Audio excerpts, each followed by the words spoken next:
Hi there, welcome to this video. So we're going to look at microscopy.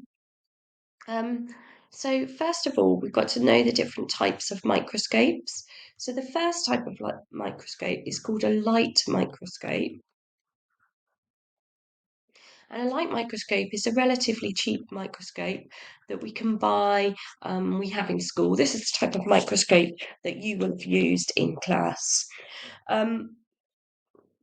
Now, they have a relatively low magnification and a low resolution, and that means that we're not actually able to see spelling. We're not able to see that much with them. Like, we can see a lot more than we can with our eyes, but we can't see that much of them with them. So the low resolution means that we can't see a lot of detail. And the low magnification means that what we see isn't that much bigger than what the real thing is. Okay, so magnification is how much bigger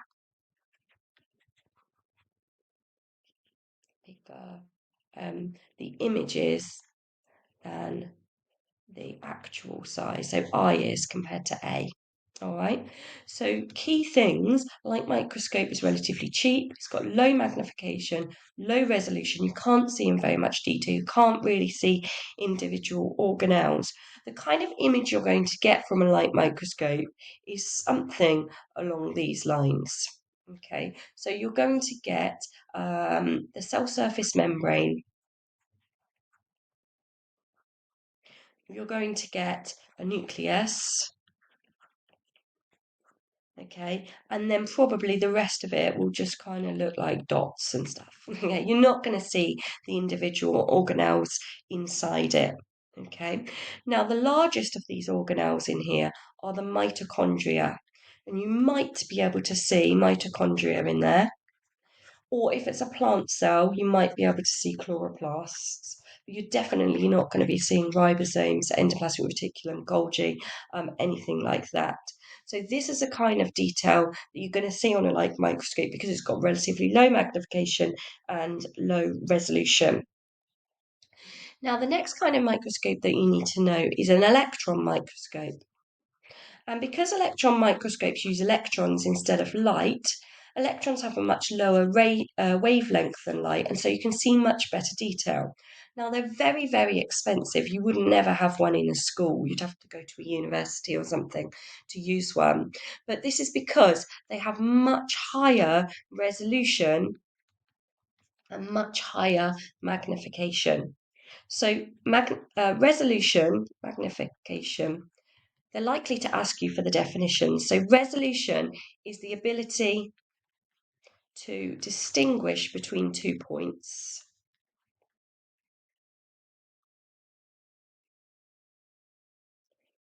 Okay, and so if you've got low resolution, it means that, or high resolution, sorry, it means that you're going to see more detail. So you're going to be able to see the organelles. And for magnification, the image is going to be much bigger than the actual size. So I is much bigger than A. Okay, so this is because the reason why you get this detail is because electrons have a much lower wavelength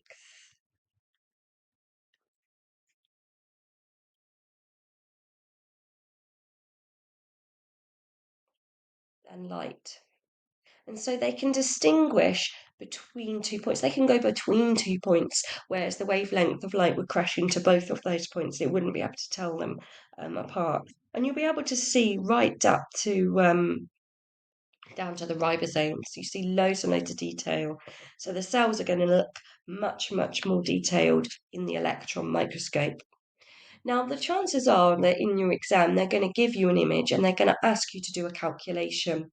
And you need to know your I am triangle. So in your exam, think, I am awesome. I am going to ace this exam. I am awesome. I am. Okay, so if you want to find out the size of the image, you cover up the image and you're left with A and M. Now, because they're next to each other at the bottom, it's a multiply. So to calculate image, you do the actual size multiplied by the magnification.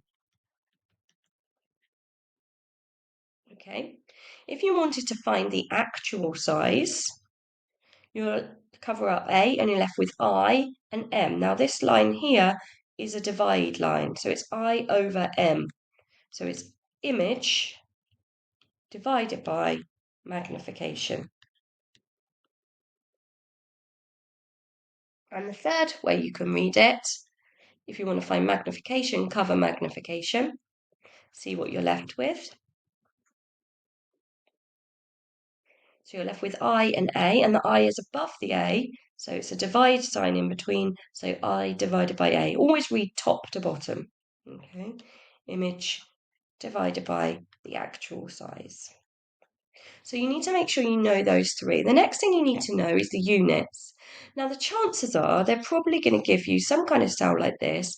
They'll ask you to measure a part of it, let's say the nucleus, and you need to make sure you measure in millimeters.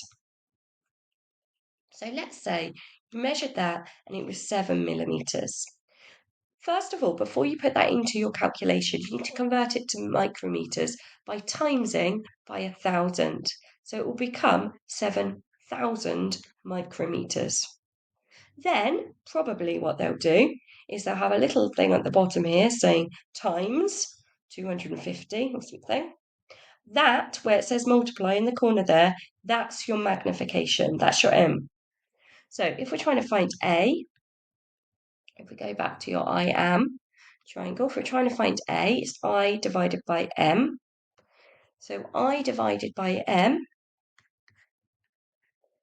the image was 7,000 micrometers, the magnification was 250, and you put that into your calculator. Make sure you have a calculator in the exam ready for these questions. Now, they might be that the units need a bit more work than that, but that's usually what it is. Just remember kilometers, meters, millimeters, micrometers, nanometers. We don't use centimeters. Try to get a ruler with millimeters on. So 1 kilometer is 1,000 meters. 1 meter is 1,000 millimeters. 1 millimeter is 1,000 micrometers. 1 micrometer is 1,000 nanometers.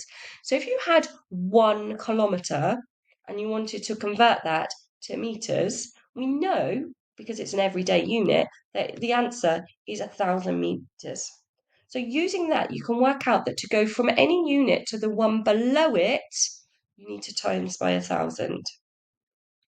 To go from any unit to go up, so nanometers to micrometers or micrometers to millimeters, is the opposite. You need to divide by 1,000. Okay, so that sets you up for any unit conversion. But most of the time, they do it like this. They give you the image like this, and you measure in millimeters, and you times by 1,000 to micrometers, and then it's ready to go into your equation most of the time. Now, some of the images that they give you, they don't give you that little times whatever in the corner. They don't tell you the magnification.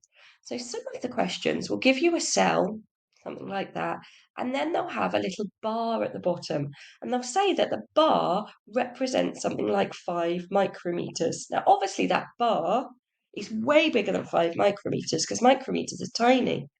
So what you need to do if you get a question like this is step number 1 is to measure that bar with your ruler and measure it in millimeters. Then your second step is you can calculate magnification. So from our I am triangle, we know that magnification is I divided by A. So your image size is whatever you measured on the ruler in millimeters, and your actual size is whatever it says, the 5 micrometers. So if you'd measured that line and it was 15 millimeters, and they told you on there that that was 5 micrometers, that's not going to work. You can't do millimeters divided by micrometers. So first of all, remember to convert millimeters to micrometers, we times by 1,000. So in that case, you'd do 15,000 divided by 5, and that would give you magnification. Then you could measure whatever it was. If they told you to measure the diameter of the cell, then you can measure that. That's then your image, and you can do the actual size with I over M, and you've already got your M from that question. Because if you straight away try and do this, you'll be like, oh, but I don't know the magnification, I can't work it out. So you have to start with using this bar to work out what the magnification is before you start on it. Okay, and that's the end of microscopes.